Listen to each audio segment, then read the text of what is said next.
contemplative pedagogy as a teaching method that helps all members of the classroom community, the professor included, to look inward with personal awareness and then extend that awareness outward to foster a social awareness that hopes to acknowledge our interconnectedness to each other.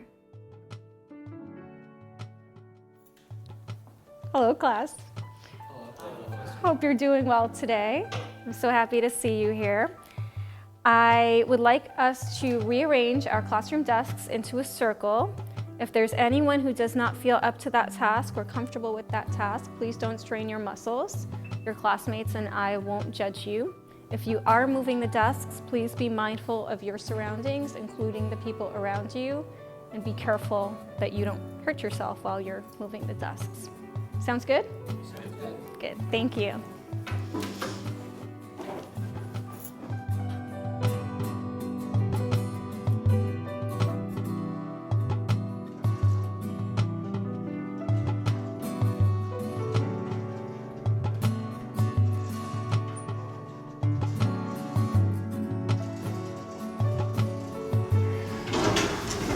Feels like a perfect circle. That's what he's saying. It really does. As a part of my pedagogical method that employs contemplative pedagogy, I ask my students to arrange their desks into a circle. I believe that all members of my classroom community are important. The circle setting allows us to acknowledge that importance as we get to know each other, talking directly to one another, which creates a classroom intimacy that builds community. Essentially, the circle setup creates the space that allows for a communal connection to each other in a way that has the power to transform each individual, including myself. Hopefully this also makes you feel more comfortable speaking as a part of our class discussion. The best way to put it is that circle setups are possibly the best way for students and teachers to engage in sort of a more cooperative way of learning. And so when you put students and teachers in a sort of circular form, you will get a more intimate relationship and you will form more bonds with each other, and you can allow more ease of use within conversations. I sit with my students because I become a co-inquirer and facilitator of our classroom discussion. As a co-inquirer, I participate in the discussion as I too aim to learn. When my students see this, I sense that they feel comfortable enough to share during the discussion without the intimidation of a professor's authority. As a facilitator, I guide the discussion by ensuring that we are on track with our dialogue. Overall, the circle setup provides the space for a sensitive dialogue with our interconnectedness in mind.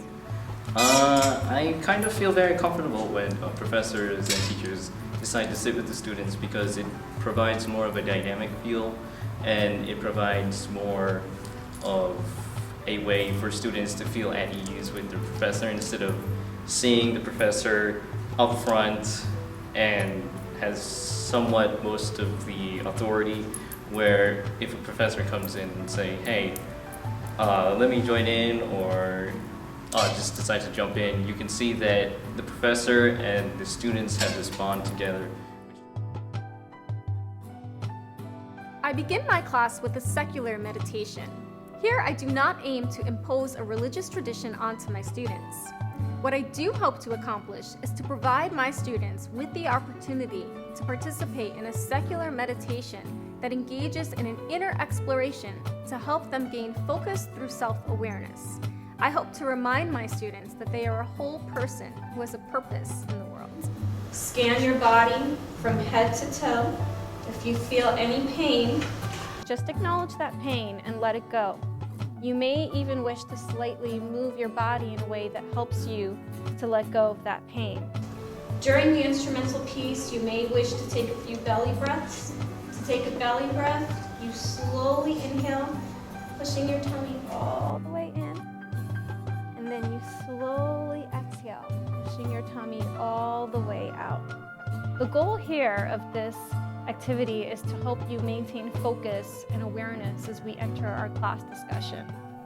If the music or the visual or this activity makes you uncomfortable in any way, you should feel free to leave the room for a few minutes, then come back, But if you do that, be sure to convey your discomfort to me right after class.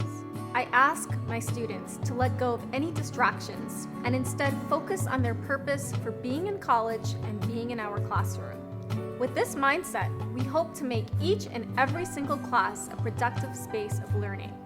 While I use Eastern instrumental pieces during the meditation, it is important to know that silence is also a viable method.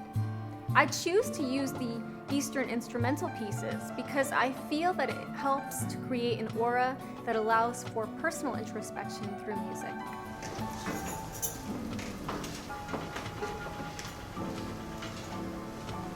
Marla, can you please take the lights off?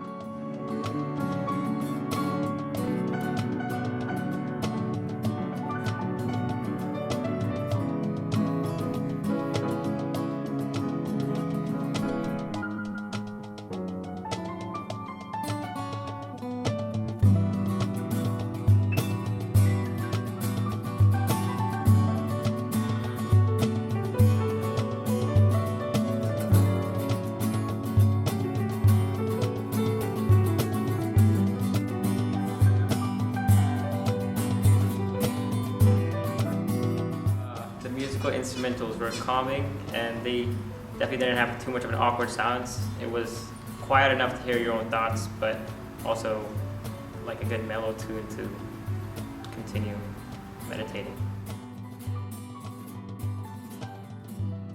Philosophy for Children, also known as P4C, is a movement that focuses on the development of intellectual rigor through a community-based discussion inquiry for students of all ages, ranging from early childhood to adulthood. The discussion emerges based on the interests of the group. Here, it is important to remember that in a P4C setting, the educator is a co-inquirer who facilitates the discussion. Here, I feel like every time someone presented their philosophy, they were always presented with a question or some type of, let's say, clarificational type of means of questioning, which I thought was good because it's always good to challenge someone's way of thinking to see if they really know what they're talking about and if they really are truthful to what they're saying. So I always thought that was good about everyone in the classroom. They always said exactly how they felt. They didn't exactly care about how everyone else was responding, even though a lot of us did have the same way of thinking. Maybe not the same way, but the same type of thinking. But yeah, definitely came in with a lot of questions, and we can make our own answers from them. So. At the start of the semester, I teach my students to engage in a philosophy for children discussion that employs Socratic questioning. I teach my students how to think, not what to think, but how to think about asking appropriate questions during the discussion. I ask them to tie their questions to a critical thinking move, which helps them to think deeply about why they ask what they ask. I'm constantly analyzing, I'm constantly trying to figure out and go below the surface and what's that really about, and is that really true, and what if we look at it from this perspective? So there was a lot of shift in perspectives, I think. Students were encouraged to participate and speak during class. I felt it gave them a very personal space where they can not only talk about the issue that we were discussing in class, but also any discussion matters that we wanted to talk about ourselves. Being able to engage in a conversation where there's two different views, it creates a space for either compromise or more disagreement, open-mindedness, willingness to listen. A whole lot of things happened. A whole lot of things happened in here that were fascinating to me, really. I never thought, I constantly I'm always questioning myself, not in a negative way, like am I doing the right thing or anything like that, but questioning my actions, my motives, what's my motive behind anything I'm doing to find out more about myself. And it's very similar for me to psychology. It's just broader because there's another and other ideas that come into play. So it was absolutely fascinating for me. We philosophized about philosophy.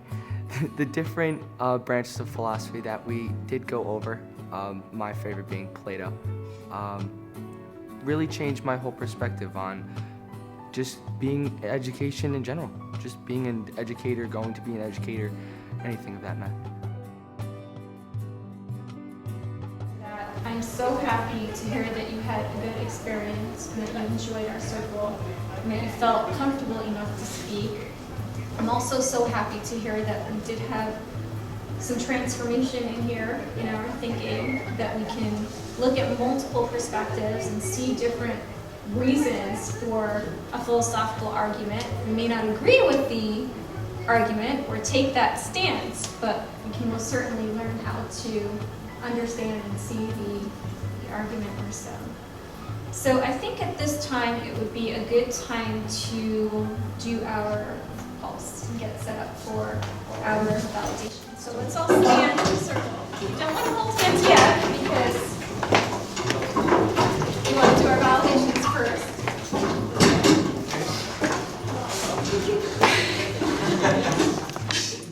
When I was in the peer leadership program in high school, my lifelong mentor, Fran Wien, formerly Fran Doyle, would sometimes end our meetings with an activity called the Pulse. I found this to be a powerful activity that created an interconnected feeling of oneness among the group despite our many differences. I decided to incorporate this closure activity as a part of my contemplative pedagogy. Okay, so let's not hold hands yet, okay? I want to use this moment to give each other validations.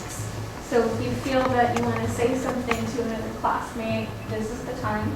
I would just like to say to you that really it was an honor for me to be your professor this semester, and I hope that we'll continue to work together on various projects. I know we're working on our summer research project together, and if anyone is interested in doing a project of that nature or so, or writing a conference proposal and thinking about that, that's something we can definitely talk about. I think that it's important to remember, like I said in the beginning of class, we all have a purpose. Sometimes our purpose is clouded and you can't quite see it quite clearly, but it's important to remember that we do have a purpose, and we have to remember that. Remember that we're all interconnected together as a part of our campus and a part of our world and our society. So who would like to start? Other than that, guys, thank you guys for just opening up my mind to, new and different ideas.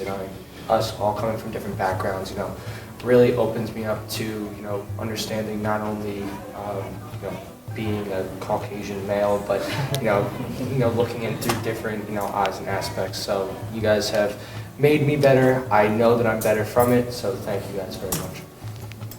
Thanks, Miles. I'm dittoing that. That was perfect. It's easy when one person has a You set the standard. And thank you, because this was really a beautiful experience. Thank you. And if I ever have a problem with the way I think, I'm going to you. Sorry. How will you know if you have a problem with how you think? Man.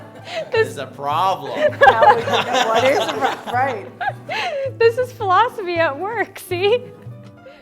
Through my self-study research, I came to realize how valuable the pulse is for my students and me. At the end of class, we stand in a circle. We validate each other and briefly talk about how we did in the discussion as a class. Sometimes, students open up very intimately in the space as they share things that they struggle with personally. Thanks. Should we pulse on that note? So to pulse, take your right hand and put it over your left and hold the person's hand next to you, assuming that they're comfortable. I am going to squeeze Marla's hand. Marla's going to continue the pulse, and when it gets back to me, then we'll turn around and be off. That we have to remember that we all are a part of each other, right? And we all have a purpose. If one part of the heartbeat malfunctions, then the heart will go bad, right? So for that reason, I think it's so important to be sure that we show care and concern for each other. And this is why I like to end our class with a pulse.